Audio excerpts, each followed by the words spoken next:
देखिए जनाब, अगर किसी मैग्नेटिक फील्ड में कोई वायर लाके प्लेस कर दिया जाए, ये मैग्नेटिक फील्ड है, ये मैग्नेटिक लाइंस है, और फॉर एग्जांपल ये मैग्नेटिक लाइंस इस डायरेक्शन में जा रही हैं, और इन मैग्नेटिक लाइंस के साथ मैंने एक वायर लाके प्लेस कर दिया, और ये जो वायर है ये मैग्नेटिक फील्ड में एंगल बनाते हुए लाके रखा है। ये एक वायर,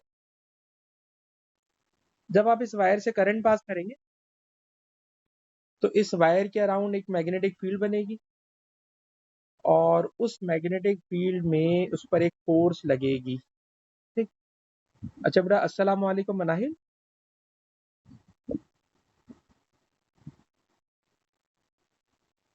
बेटा मनाहिल, अस्सलाम वालेकुम। अच्छा बेटा, इस वायर से करंट पास कर रहा हूँ, करंट जब पास करूंगा तो इसके अराउंड बनेगी मैग्नेटिक फील्ड, उस मैग्नेटिक फील्ड की वजह से इस पे लगेगी फोर्स, और फोर्स का फॉर्मूला होगा बिल साइन थीटा। ठीक है ना? तो जरा ये वाला फॉर्मूला बेटा अपने पास पहले कॉपी कर लीजिए। किसी वायर से करंट पास करेंगे तो वायर के अराउंड बनेगी मैग्नेटिक फील्ड, और उस मैग्नेटिक फील्ड का पहले से रखी हुई मैग्नेटिक फील्ड के साथ इंटरेक्शन होगा इस पे, इसलिए उस पे लगेगी फोर्स, और फोर्स का फॉर्मूला होगा bill sine theta.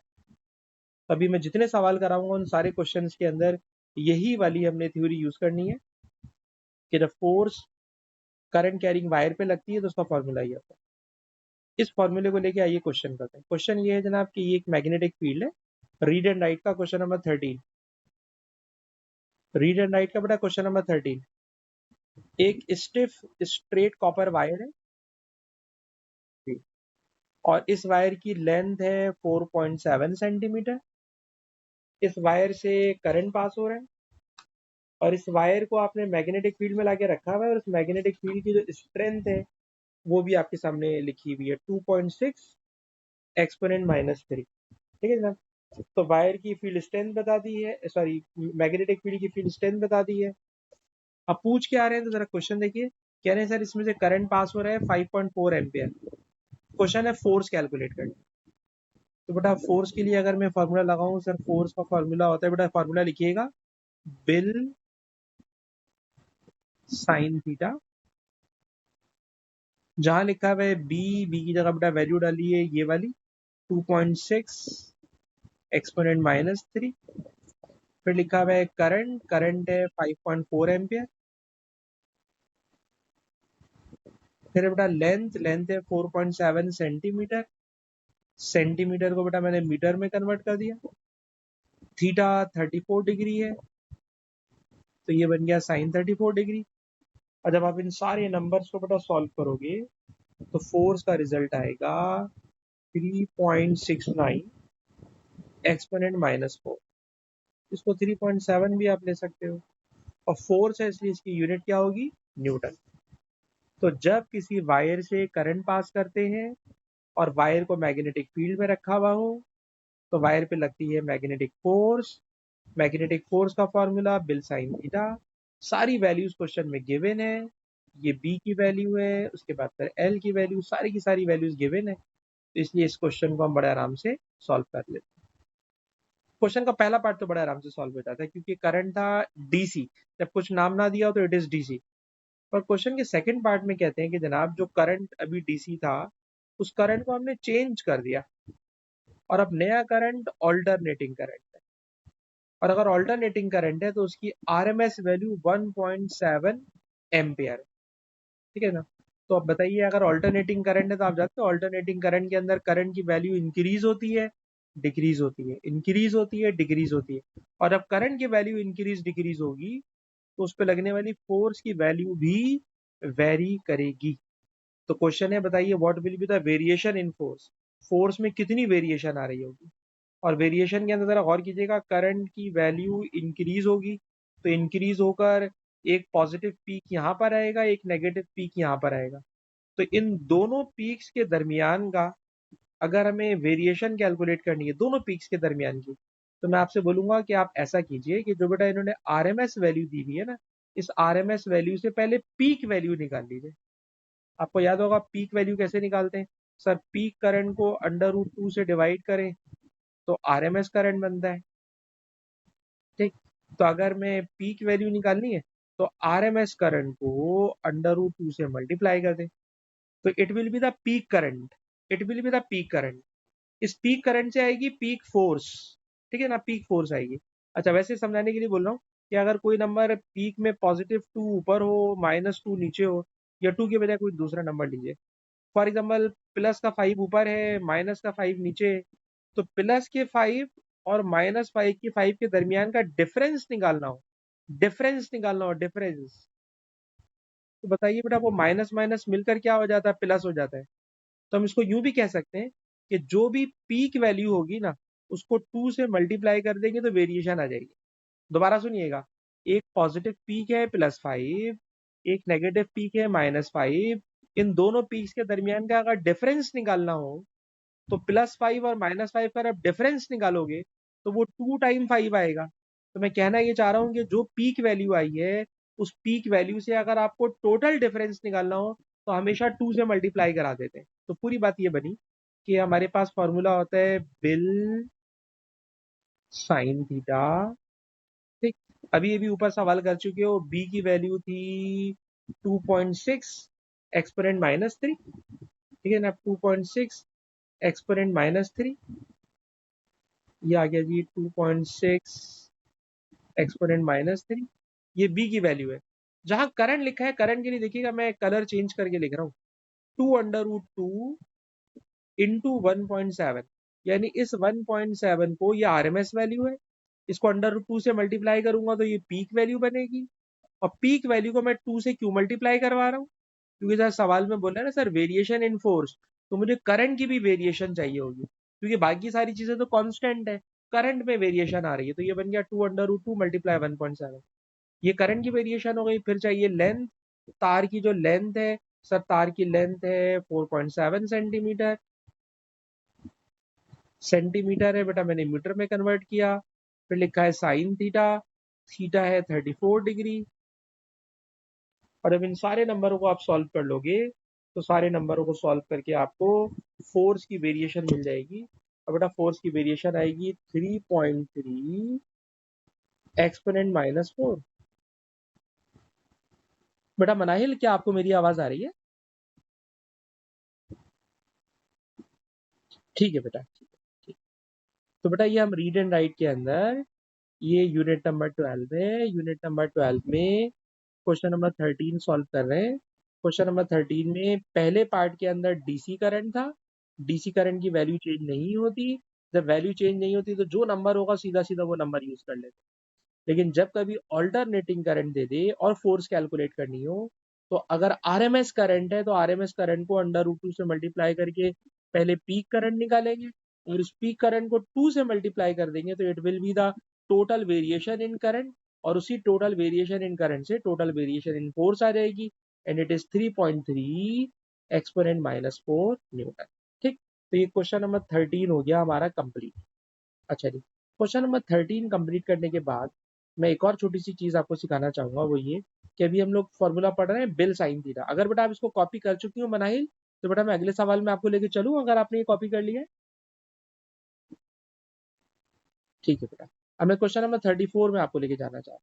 Question number 34 ये है बेटा, क्वेश्चन नंबर 34। और इस क्वेश्चन नंबर 34 में क्या खास बात है, तो जरा देखिए, जिसकी वजह से मैंने इतनी बड़ी जंप की है। जंप बेटा ये है कि कोई वायर है, उसमें से करंट आई पास हो रहा है, मैग्नेटिक फील्ड की स्ट्रेंथ बी है, पर एंगल बना रहा है, ये जो क्वाइल है, ये जो तार है, ये एंगल बना रहा है। बताइए, अगर एंगल बना रहा है तो इस तार पे लगने वाली जो फोर्स होगी, सर उस फोर्स का फॉर्मूला होगा बिल साइन थीटा। इस बिल साइन थीटा में आपसे वो दो ग्राफ स्केच करने के लिए बोल रहा है।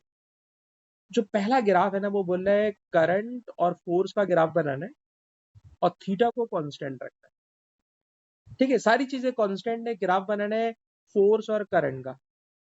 तो ये बताइए, फॉर्मूले में देखिए, फोर्स और करंट दोनों एक दूसरे के साथ डायरेक्टली प्रोपोर्शनल नजर आ रहे हैं। और अगर दो क्वांटिटीज डायरेक्टली प्रोपोर्शनल हो ना, तो इनका ग्राफ सीधा सीधा स्ट्रेट लाइन होता है, और बस। तो फोर्स और करंट एक दूसरे के साथ डायरेक्टली प्रोपोर्शनल है, इसलिए इनका ग्राफ स्ट्रेट लाइन होगा। लेकिन क्वेश्चन के नेक्स्ट पार्ट में, क्वेश्चन नंबर 34 पर हूं बेटा मैं, नेक्स्ट पार्ट में कह रहे हैं कि फोर्स और थीटा के दरमियान एंगल बनाए, सॉरी ग्राफ बनाएंगे। हाँ मैं रुका हूँ, जी जी मैं रुका हूँ। अच्छा बेटा मनाहिल, आप देख रहे हैं कि फोर्स का ग्राफ साइन थीटा के साथ बनाना है, क्योंकि आप सारी चीजें कांस्टेंट कर देगा। तो आप मैथ की स्टूडेंट तो है नहीं, इसलिए मैं इसको यहाँ यूँ लिखना चाह रहा हूँ कि कैलकुलेटर में बेटा जीरो का साइन जीरो होता है।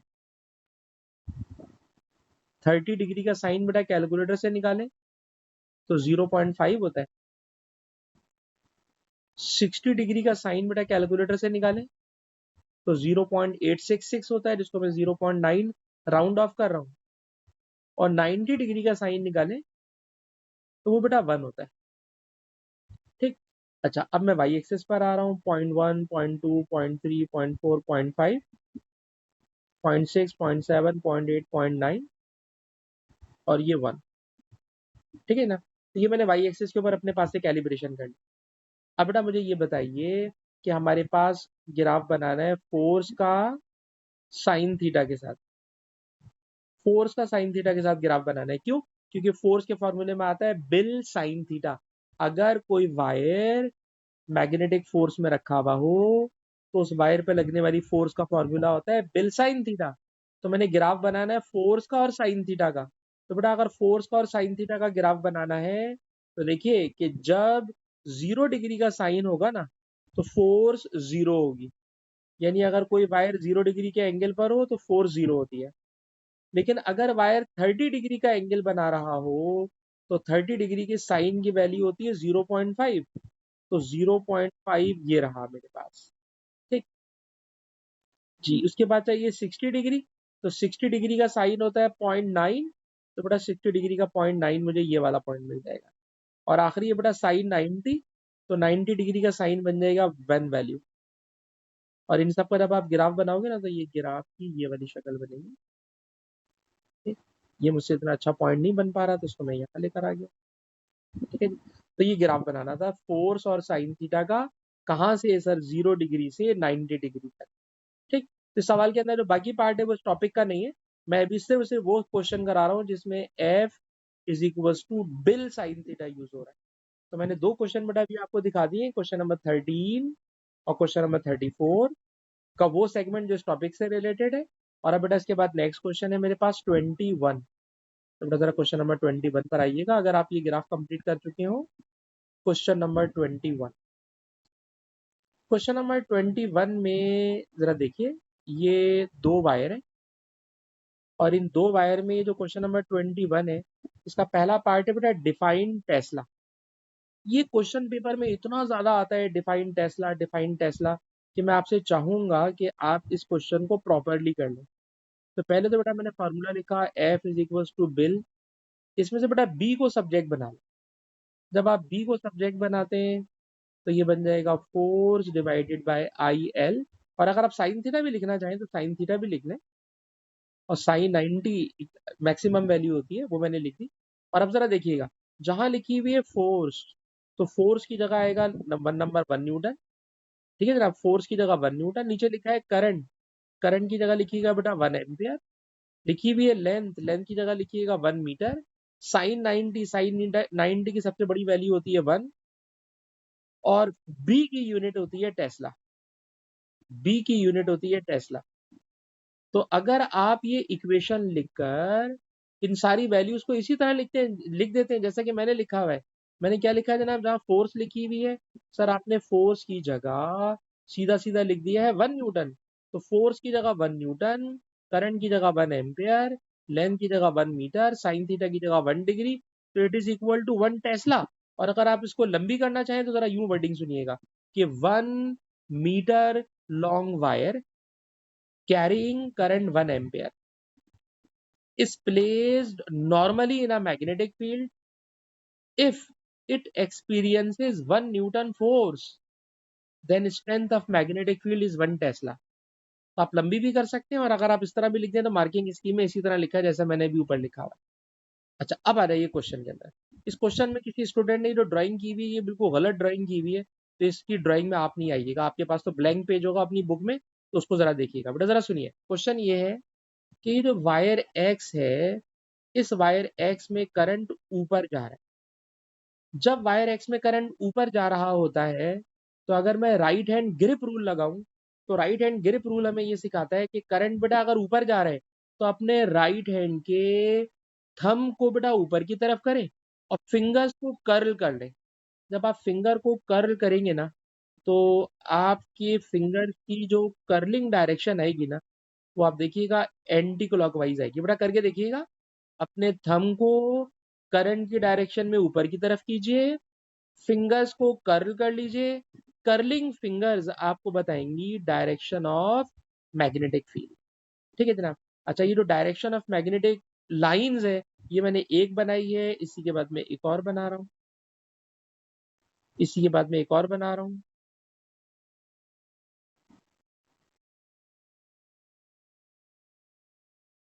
ठीक। अलबत्ता इन मैग्नेटिक लाइंस को बनाते वक्त देखिएगा, मैं दो बातों का ख्याल रख रहा हूँ। पहली बात, magnetic lines anti clockwise direction में, number one. Number two, wire से मैं जितना दूर जा रहा हूँ, मैं कोशिश कर रहा हूँ कि लाइंस के दरमियान का गैप ज्यादा कर दूं। हो सकता है इतना ज्यादा कर ना पाया हूँ, लेकिन मेरी कोशिश जरूर थी कि जितना गैप ये है, ये वाला गैप उससे ज्यादा होना चाहिए, ये वाला गैप और ज्यादा होना चाहिए, ये वाला गैप और ज्यादा होना चाहिए, कि वायर से जितना दूर जाओगे, मैग्नेटिक लाइंस के दरमियान गैप उतना ज्यादा बढ़ता चला जाएगा। तो मैग्नेटिक लाइंस के दरमियान गैप बढ़ता हुआ ये शो कर रहा होता है कि वायर से जितना दूर जाओगे, मैग्नेटिक फील्ड वीक होती चली जाएगी। तो आपने राइट हैंड ग्रिप रूल लगाया, अंगूठा बेटा ऊपर की तरफ करा, फिंगर से मैग्नेटिक लाइंस की डायरेक्शन बनाई। अच्छा, अभी 2021 के ना मैंने पेपर सॉल्व करवाए, तो वहां पर एक और सवाल आ रहा है जो मैं आपके साथ इस क्वेश्चन में डिस्कस करना चाहूंगा कि बेटा ये जो मैंने एरो बनाए ना, ये मैग्नेटिक लाइंस को शो कर रहे हैं, ये मैग्नेटिक लाइंस को शो कर रहे हैं। लेकिन अगर मैं आपसे पूछूं ये तो मैग्नेटिक लाइंस हैं, बताइए मैग्नेटिक फील्ड की क्या डायरेक्शन होगी। तो याद रखिएगा, मैग्नेटिक लाइंस की डायरेक्शन में मैग्नेटिक फील्ड नहीं होती वायर के अराउंड, बल्कि मैग्नेटिक फील्ड की डायरेक्शन इन लाइनों के साथ टेंजेंशियल होती है, 90 डिग्री के एंगल पर होती है। टेंजेंशियल इसको टच करने वाली लाइन पर होती है। क्या मतलब टच करने वाली लाइन? सर, टच करने वाली लाइन का मतलब ये होता है कि अगर मैं आपसे पूछूं कि मुझे इस जगह पे मैग्नेटिक लाइन बनानी है, तो मैं इस एप्लीकेशन से इतनी अच्छी नहीं बना पा रहा। इससे बेहतर है कि मैं इसको बगैर एप्लीकेशन के ही बना लूं, क्योंकि फिर वो मुझे सपोर्ट नहीं कर रहा। जरा सुनिएगा जरा, ये मैं कलर चेंज करके ग्रीन कलर से बनाना चाह रहा हूँ। तो जरा देखिएगा जी, मैग्नेटिक लाइन की डायरेक्शन ये वाली होगी जनाब, ये रही। It is the direction of B. अगर मैं आपसे पूछूं इस जगह पे बी की डायरेक्शन ऐसी, ये बिल्कुल ऐसा ही है कि किसी पत्थर को आप रस्सी से बांध के घुमाएं, तो पत्थर तो सर्कुलर पाथ पे घूम रहा होता है, लेकिन उसकी वेलोसिटी की डायरेक्शन टेंजेंट बना रही होती है। तो बेटा मैंने जितने ग्रीन एरो बनाए हैं, ये सारे के सारे ग्रीन एरो मैग्नेटिक फील्ड यानी बी की डायरेक्शन को शो कर रहे हैं। तो 2021 के पेपर में सवाल आ रहा है कि मैग्नेटिक फील्ड की डायरेक्शन बनाए, तो मैग्नेटिक फील्ड की डायरेक्शन ग्रीन वाला एरो है, और अगर वो बोले मैग्नेटिक लाइंस की डायरेक्शन बनाए, तो वो मैंने रेड वाले एरो बनाए। अच्छा, एक और इसी में मैं एक चीज बनाना चाह रहा हूँ, दोनों वायर में करंट ना सेम डायरेक्शन में अगर जा रहा हो, अगर दोनों वायर में सेम डायरेक्शन में करंट जा रहा हो, तो दोनों वायर एक दूसरे को अट्रैक्ट करते हैं। और अगर दोनों वायर एक दूसरे को अट्रैक्ट करते हैं, तो अगर बोले कि फोर्स बताइए वायर वाई पे फोर्स किधर लग रही होगी, तो वायर एक्स की तरफ लग रही होगी। और अगर पूछे वायर एक्स पे फोर्स कहाँ लग रही होगी, तो सर वो वाई की तरफ लग रही होगी। तो तीन कलर यूज करके मैंने तीन डायरेक्शन शो करने की कोशिश की है कि वायर्स के दरमियान अट्रैक्टिव फोर्स होती है ब्लू कलर से, मैग्नेटिक लाइंस रेड कलर से, और मैग्नेटिक फील्ड की डायरेक्शन, मैग्नेटिक फील्ड स्ट्रेंथ यानी बी की डायरेक्शन, वो मैंने जनाब ग्रीन कलर से शो की हुई है। ये 2021 के पेपर में सवाल आया हुआ है, इसलिए मैंने जरा इसको ज्यादा लंबी कर दिया यहाँ पे। अब क्वेश्चन में आ जाए, क्वेश्चन अभी तक शुरू नहीं करा मैंने। क्वेश्चन ये है कि जनाब बी का एक फॉर्मूला दिया हुआ है। बी का मतलब होता है, बी का नाम होता है magnetic flux density, magnetic field strength. तो मैग्नेटिक फील्ड स्ट्रेंथ का फॉर्मूला दिया हुआ है, और क्वेश्चन है calculate magnetic field strength at wire Y. Y वाली जगह पर फील्ड स्ट्रेंथ मालूम करनी है due to current in wire X, X की वजह से। मैंने इस जगह पर बेटा बी कैलकुलेट करना है, जहां पे वायर वाई रखा हुआ है उस जगह पर बेटा मैंने बी कैलकुलेट करना है। तो मैंने जरा उसको हटा दिया मैग्नेटिक लाइन को। इस जगह पे बेटा मैंने बी कैलकुलेट करना है, और बी कैलकुलेट करने के लिए उन्होंने फॉर्मूला खुद दिया हुआ है। अब इस फॉर्मूले में आपको क्या क्या चीज चाहिए, तो जरा देखिए मैं सब्स्टिट्यूट कर रहा हूँ। सबसे पहले सर ये आपने क्या सिंबल बनाया है, तो जरा गौर से सुनना बेटा। इस वाले सिंबल को यू बना के जो मैंने थोड़ा घुमा दिया है, इसको हम लोग पढ़ते हैं परमियाबिलिटी। और इसकी वैल्यू पेपर में गिवन होती है, डाटा शीट में गिवन होती है। मुझे याद है इसलिए मैं इसकी वैल्यू डायरेक्ट लिख रहा हूँ। इसकी वैल्यू होती है 4 पाई एक्सपोनेंट -7। ठीक है जी, डाटा शीट में गिवन होती है। नीचे लिखा है 2 पाई, 2 पाई ऐसे ही रहने दें। अब क्वेश्चन में से आपने दो चीजें उठानी है, एक तो करंट और दूसरा डिस्टेंस। तो बताइए वायर एक्स में से कितना करंट पास हो रहा है, क्वेश्चन में देख के बताइए। तो सर वायर एक्स में से करंट पास हो रहा है 6.3 एम्पेयर। ठीक है ना, वायर एक्स में से करंट पास हो रहा है 6.3 एम्पेयर। तो बेटा जहां करंट लिखा है करंट की जगह मैंने लिख दिया 6.3 एम्पेयर। नीचे लिखा है एक्स, एक्स का मतलब डिस्टेंस, वायर एक्स से कितना दूर है वायर वाई। तो सर वायर वाई दूर है 4.5 सेंटीमीटर। तो 4.5 सेंटीमीटर दूर है, तो ये मैंने 4.5 सेंटीमीटर लिख दिया। ठीक, सेंटीमीटर है तो मीटर में कन्वर्ट करना पड़ेगा, तो मैंने इसके ऊपर एक्सपोनेंट -2 लिख दिया। ठीक है ना। अब आप देखिए मैंने बी का पूरा फॉर्मूला आपके सामने बना दिया है। इसमें सारी की सारी वैल्यूज बेटा गिवन है। इन वैल्यूज को आप सब्स्टिट्यूट करोगे, तो सब्स्टिट्यूट करके बेटा जो रिजल्ट आएगा जरा रिजल्ट लिख लीजिएगा। इसका रिजल्ट आएगा 2.8। जी जी मैं बिल्कुल ऊपर कर रहा हूँ। 2.8 एक्सपोनेंट -5 आएगा जी, लिख लीजिए बेटा। 2.8 एक्सपोनेंट -5। ठीक, ये क्या है सर, ये है strength of magnetic field. Sir ये स्ट्रेंथ किसकी वजह से है, सर आप वायर एक्स में से करंट पास करा रहे हैं, तो वायर एक्स की वजह से मैग्नेटिक फील्ड पैदा हो रही है। सर वो जो मैग्नेटिक फील्ड प्रोड्यूस हो रही है, the strength of magnetic field at position of wire Y due to current in wire X. X में से करंट पास हो रहा है, उसकी वजह से जो मैग्नेटिक फील्ड बन रही है उसकी स्ट्रेंथ वायर वाई की जगह पर बी की वैल्यू बेटा इतनी है। अब बेटा ताहा नोट कर लिया आपने इसको। ठीक है जी, ये बी की वैल्यू आ गई। अब इसी क्वेश्चन का बेटा एक और पार्ट है, वो क्या पार्ट है तो जरा सुनिए। कह रही है जो दूसरा वायर वाई है ना, इसमें इतनी देर से करंट नहीं आ रहा था, अब इसको भी स्विच ऑन कर दिया, वायर वाई में भी करंट पास करा दिया है। जैसे ही वायर वाई से करंट पास कराओगे ना, तो वायर वाई भी मैग्नेट बन जाएगा। सर अब वायर वाई मैग्नेट बनेगा तो वायर वाई के ऊपर भी फोर्स लगेगी। तो जितनी फोर्स वायर वाई पर लगेगी, जितनी फोर्स वायर वाई पर लगेगी, तो सर उस फोर्स का फॉर्मूला होगा F is equal to BIL. पर उसने बोला पर यूनिट लेंथ, तो पर यूनिट लेंथ का मतलब होता है F upon L. F upon L को बेटा मैंने अलग कर लिया, और जब मैंने F अपॉन एल को अलग कर लिया, तो जहां लिखा हुआ है बी, तो बताइए अभी अभी आप बी कैलकुलेट करके आए हो। पोजीशन वाई पर वायर वाई की पोजीशन पर बी की वैल्यू है 2.8 exponent -5। It is the strength of magnetic field. It is the strength of magnetic field.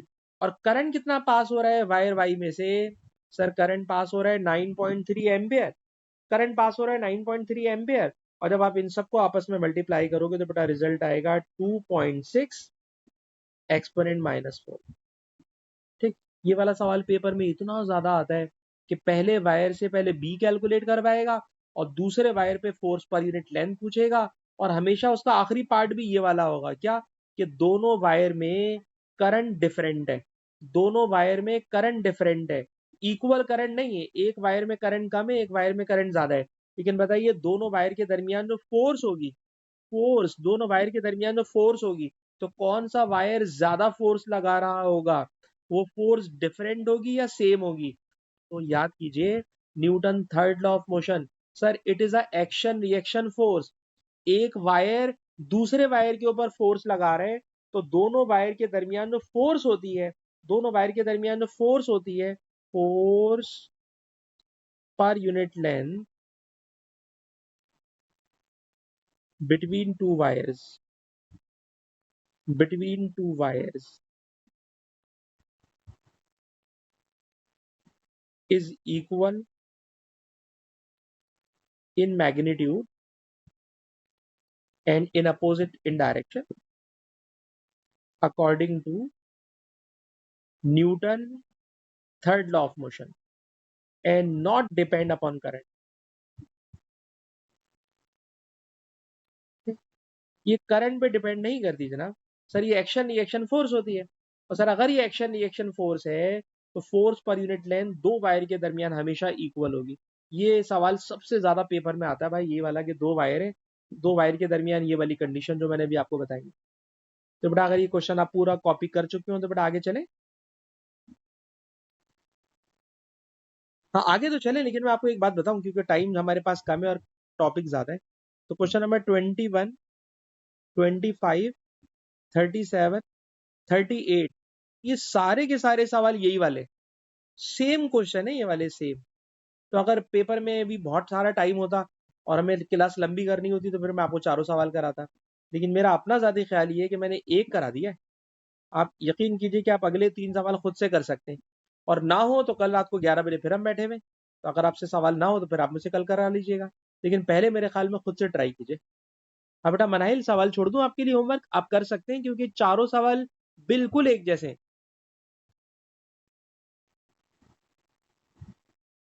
हाँ बेटा कोशिश कर लीजिएगा, ठीक है जी। अच्छा जी, अब मैं इसी टॉपिक में रहते हुए सवाल का स्टाइल थोड़ा बदलना चाहता हूँ, ठीक है। तो जरा वो अंदाज भी देख लीजिएगा, और उस अंदाज को या उस टॉपिक को मैं लिखता हूँ करंट बैलेंस, और करंट बैलेंस के नाम से ये क्वेश्चन नंबर 4 पे आ रहा है। क्वेश्चन नंबर 4, जरा क्वेश्चन नंबर 4 पे आ जाइएगा बेटा आप लोग भी। फॉर्मूला वही लगेगा, बिल साइन थीटा, सारे कॉन्सेप्ट वही वाले होंगे, लेकिन क्वेश्चन का स्टाइल थोड़ा सा चेंज करके पूछेगा, ठीक है जी। तो इस वाले क्वेश्चन को कराने के लिए मैं हेडिंग देना चाहूंगा, इस टॉपिक का नाम होता है करंट बैलेंस। इस करंट बैलेंस में करते क्या है सर? करंट बैलेंस में करते ये हैं कि ये जो मैग्नेट है ना, ये वाला जो मैग्नेट है जो जिसपे नॉर्थ पोल साउथ पोल रखा है, इस मैग्नेट की स्ट्रेंथ मेजर करना चाहते हैं। इस मैग्नेट की स्ट्रेंथ मेजर करना चाहते हैं कि ये मैग्नेट कितनी पावर का है, इसके लिए बी की वैल्यू कितनी है, ठीक है ना। अब इसमें बी की वैल्यू कैसे मेजर करते हैं? तो मेजर करने का तरीका ये होता है, पहले पूरा जरा प्रोसीजर समझ लीजिएगा। सबसे पहले इस मैग्नेट को ना एक नॉर्मल सा जो वेट बैलेंस वेट मेजर करने वाला पेन बैलेंस होता है, उसके ऊपर ले जाके रख देते हैं। फॉर एग्जांपल ये एक पेन बैलेंस है, डिजिटल बैलेंस है सर, सॉरी मैं गलत बोल रहा हूँ, पेन बैलेंस डिजिटल बैलेंस है। और इस डिजिटल बैलेंस के ऊपर जैसे ही आपने इसको लाके रखा, तो फॉर एग्जांपल इसके ऊपर रीडिंग लिखी हुई आ रही है 400, ठीक है ना। और ये जो 400 की रीडिंग है, ये 400 फॉर एग्जांपल 400 के बजाय ये वेट बताने वाली मशीन है, ये हमें बता रही है कि इसका वेट है 40 न्यूटन, फॉर एग्जांपल इसका वेट है 40 न्यूटन, ठीक। तो ये इसका ओरिजिनल वेट है। किसका ओरिजिनल वेट है? सर ये जो आपने मैग्नेट रखा हुआ है ना, इस मैग्नेट का ओरिजिनल वेट 40 न्यूटन, ठीक। अच्छा, इस मैग्नेट के नॉर्थ पोल साउथ पोल के बीच में से एक वायर जा रहा है, ठीक। इस वायर से ये करंट पास कराएंगे। बताइए बेटा, जैसे ही करंट पास कराओगे, अब किधर पास कराओगे वो भी अभी समझाऊंगा, रुक जाना। करंट पास कराओगे तो बताइए, मैग्नेट के पोल्स के बिटवीन से अगर किसी वायर से करंट पास कराएं तो वायर पे लगती है फोर्स, और फोर्स का फॉर्मूला होता है बिल, ठीक है ना। अच्छा, जब ये फोर्स लगेगी ना तो याद रखिएगा इस वायर में ऐसा करंट पास कराते हैं कि फोर्स हमेशा ऊपर लगना चाहिए, ठीक है ना। फोर्स हमेशा कहाँ लगना चाहिए? ऊपर लगना चाहिए, ठीक है जनाब। फोर्स लगना चाहिए ऊपर, ठीक। यानी मैग्नेट फोर्स लगाएगा वायर पर ऊपर, सही जनाब। तो ये बताइए, जब मैग्नेट फोर्स लगाएगा ऊपर की तरफ तो वायर को ऊपर हवा में उड़ जाना चाहिए। लेकिन अभी मैं आपको एक वीडियो दिखाऊंगा, उसके अंदर ना यहाँ पे हमने ऐसे क्लिप लगाए हुए होते हैं, क्लिप लगाए हुए होते हैं दोनों तरफ, ऐसे क्लिप लगाए होते हैं कि वायर हवा में उड़ नहीं सकता, उड़ नहीं सकता। जब बताइए उड़ नहीं सकता तो वायर पे फोर्स लग रही है अपवर्ड, इट इज एक्शन। तो इस एक्शन का जो रिएक्शन होगा ना, उस रिएक्शन के तौर पर एक फोर्स पैदा होगी जो मैग्नेट पे नीचे फोर्स मारेगी। और बताइए, जब मैग्नेट पे नीचे की तरफ फोर्स लगेगी तो मैग्नेट के नीचे बैलेंस रखा हुआ है, उस बैलेंस के ऊपर जो रीडिंग आ रही थी ना 40, तो आप देखिएगा वो रीडिंग चेंज हो जाएगी। ठीक। और यूजुअली क्वेश्चन में वो करते हैं कि जो नीचे वाली रीडिंग होती है ना, उसको रीसेट करके जीरो करा देते हैं हम लोग। क्या मतलब, जब करंट पास नहीं कराया तो करंट पास कराने से पहले रीडिंग उसकी 40 आ रही थी, 40 को मैंने रीसेट मार के जीरो कर दिया, रीडिंग इस वक्त जीरो हुई हुई है। ठीक। जैसे ही करंट पास कराया तो करंट पास कराते ही कोई रीडिंग आने लगी, तो जो रीडिंग आ रही होगी वो reading due to the magnetic force होगी। फॉर एग्जाम्पल रीडिंग आ रही है 60, तो ये तो 60 न्यूटन की फोर्स आई ना, ये 60 न्यूटन की फोर्स बताइए बेटा ताहा किसकी वजह से आ रही है, दोबारा रिपीट कर रहा हूं, फिर आपसे पूछूंगा। सर वायर पर फोर्स लगेगी ऊपर, रट्टा मारिएगा, the force on the wire acting upward, but the wire is fixed between the clips, so it cannot move upward. So in reaction there is equal and opposite force in downward direction, और ये जो downward direction में force लगेगी, ये force लगेगी on magnet. तो जो force on magnet लगती है वो हमेशा डाउनवर्ड लगती है, और डाउनवर्ड फोर्स लगने की वजह से आप देखोगे कि सर ये वाली रीडिंग जो जीरो थी वो एकदम से 60 पर आ जाएगी। जो रीडिंग यहां पर आएगी वो रीडिंग ये बन जाएगी फोर्स, वो रीडिंग बेटा क्या बन जाएगी, ये वाली फोर्स। ठीक है जनाब। वायर की लेंथ सवाल में बता देंगे, वायर की लेंथ क्वेश्चन में बता देंगे कि वायर पोल्स के बिटवीन में इतनी लेंथ का है, कितना करंट पास हो रहा है करंट भी बता देंगे। आपसे पूछेंगे भाई बी कैलकुलेट करके बताएं, तो आप आराम से बी कैलकुलेट कर लोगे। ठीक। पूरी बात रिपीट करके सवाल में लेके जा रहा हूँ। क्वेश्चन क्या है सर, करंट बैलेंस एक ऐसा डिवाइस है जिससे मैं किसी मैग्नेट की स्ट्रेंथ मेजर कर सकता हूँ, किसी मैग्नेट के लिए बी की वैल्यू मेजर कर सकता हूँ। बी की वैल्यू मेजर करने के लिए सर मैग्नेटिक पोल्स के बिटवीन में से एक वायर मैंने रखा हुआ है जिससे करंट पास करा रहा हूँ। जैसे ही करंट पास कराता हूँ तो वायर पे हमेशा फोर्स लगेगी अपवर्ड, उस अपवर्ड फोर्स की वजह से वायर को हवा में उड़ जाना चाहिए, पर क्लिप्स लगे में वो जनाब ऊपर उड़ने ही नहीं देंगे। तो जनाब उसका रिएक्शन फोर्स आएगी मैग्नेट पर, रिएक्शन फोर्स आएगी मैग्नेट पर, Newton third law of motion, reaction force magnet पर नीचे की तरफ, और जैसे ही नीचे की तरफ फोर्स लगेगी ना तो आप देखोगे बैलेंस के ऊपर कोई रीडिंग अपेयर हो जाएगी। जो रीडिंग आएगी sir, this reading will be equal to magnetic force, magnetic force on the magnet. ये magnetic force on the magnet balance से नोट कर लोगे, लेंथ गिवन होगी, करंट गिवन होगा, बी की वैल्यू में कैलकुलेट कर लूंगा। ठीक। आइए इस क्वेश्चन को सॉल्व करते हैं। क्वेश्चन सॉल्व करने जा रहा हूं बेटा, क्वेश्चन देखिएगा। क्वेश्चन का पहला पार्ट लिखा हुआ है, जब 6 एम्पियर का करंट आप पास कराते हो वायर में से तो एक एडिशनल डाउनवर्ड फोर्स लगती है मैग्नेट पर, जिसकी वैल्यू बता दी है, जिसकी वैल्यू बता दी है। क्वेश्चन है, draw an arrow on the wire to show the direction of current. सवाल है कि करंट किस डायरेक्शन में फ्लो कराऊं ताकि ये सब कुछ हो जो मैंने आपको पढ़ाया हुआ है।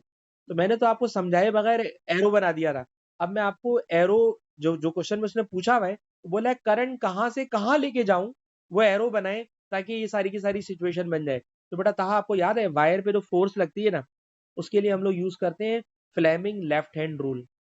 ओ लेवल में पढ़ते थे कि अगर किसी वायर से करंट पास कराएं तो वायर पे जो फोर्स लगती है उसकी डायरेक्शन निकालते हैं फ्लेमिंग लेफ्ट हैंड रूल से। तो जरा फ्लेमिंग लेफ्ट हैंड रूल के लिए बेटा अपने लेफ्ट हैंड की फर्स्ट फिंगर को खोलिए नॉर्थ से साउथ की तरफ, बड़े आराम से आ रही है नॉर्थ से साउथ की तरफ, इस डायरेक्शन में जरा फिंगर खोलना बेटा।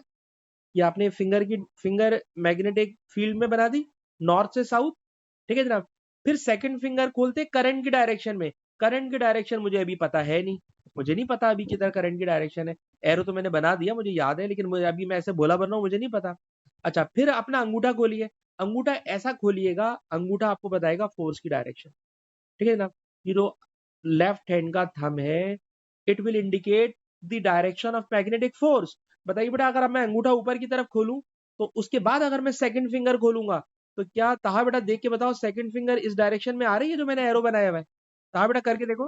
हाँ, और अगर ऐसी आ रही है तो इसका मतलब ये हुआ सर करंट इस डायरेक्शन में जाएगा तो फोर्स ऊपर लगेगी, और तार पे फोर्स ऊपर लगेगी तो मैग्नेट पे फोर्स नीचे लगेगी, और अब मैग्नेट पे फोर्स नीचे लगेगी तभी तो एडिशनल फोर्स आएगी, वरना एडिशनल फोर्स नहीं आएगी, वरना एडिशनल फोर्स नहीं आएगी। तो क्वेश्चन में कह रहे हैं ड्रॉ एन एरो, एरो मैंने ऊपर बना दिया। ठीक है जनाब। और एरो बनाने के बाद कह रहे हैं एक्सप्लेन योर आंसर, तो एक्सप्लेनेशन ऑफ आंसर क्या है, तो जरा लिखिएगा, लिखिएगा जनाब, using Fleming left hand rule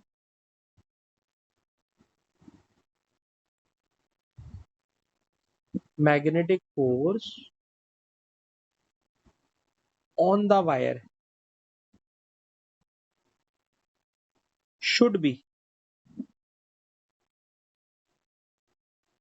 in upward direction, should be in upward direction, then according to Newton's third law of motion, the reaction force